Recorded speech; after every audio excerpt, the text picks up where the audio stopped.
લોકમત ન્યૂઝમાં આપનું સ્વાગત છે। વડોદરા જિલ્લાના ડભોઈ વિધાનસભા મત વિસ્તારના ભાયલી વિસ્તારમાં મહત્વનો નિર્ણય લેવામાં આવ્યો છે, જ્યાં અશાંત ધારો લાગુ કરવામાં આવ્યો છે। આ નિર્ણય હનુમાન જયંતીના દિવસે જાહેર થતા સ્થાનિક લોકોમાં ચર્ચાનો વિષય બન્યો છે। સ્થાનિક ધારાસભ્ય શૈલેષભાઈ મહેતાએ આ નિર્ણય માટે રાજ્ય સરકારનો આભાર વ્યક્ત કર્યો છે। તેમણે જણાવ્યું કે ભાયલીના ટીપી 3 અને 4 વિસ્તારમાં લાંબા સમયથી અશાંત ધારો લાગુ કરવાની માંગ કરવામાં આવી રહી હતી। આ મુદ્દે તેમણે મુખ્યમંત્રીને પણ પત્ર લખી રજૂઆત કરી હતી। અશાંત ધારો લાગુ થતા વિસ્તારમાં ખાસ કરીને હિન્દુ રહેવાસીઓની સુરક્ષા અને સલામતીમાં વધારો થશે તેમ શૈલેષભાઈ મહેતાએ વિશ્વાસ વ્યક્ત કર્યો છે। હાલમાં આ નિર્ણય બાદ વિસ્તારમાં શાંતિ અને કાયદો વ્યવસ્થા વધુ મજબૂત બનવાની અપેક્ષા વ્યક્ત કરવામાં આવી રહી છે।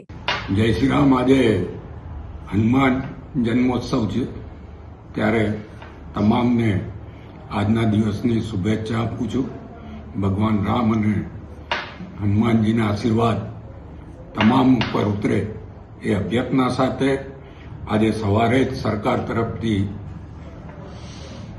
ગઈકાલે જે મુખ્યમંત્રીએ જાહેરાત કરી હતી અને આજે અમારી પાસે જે પરિપત્ર મોકલવામાં આવ્યો છે કે ભાયલી વિસ્તારની ટીપી 3 અને 4ના કેટલાક વિસ્તારોમાં જે લોકોની લાગણી અને માંગણી હતી અને 22ની ચૂંટણીમાં ભાયલી ખાતેની જાહેર સભામાં અમે જાહેરાત કરી હતી કે ભાયલીમાં અશાંત ધારો આવશે।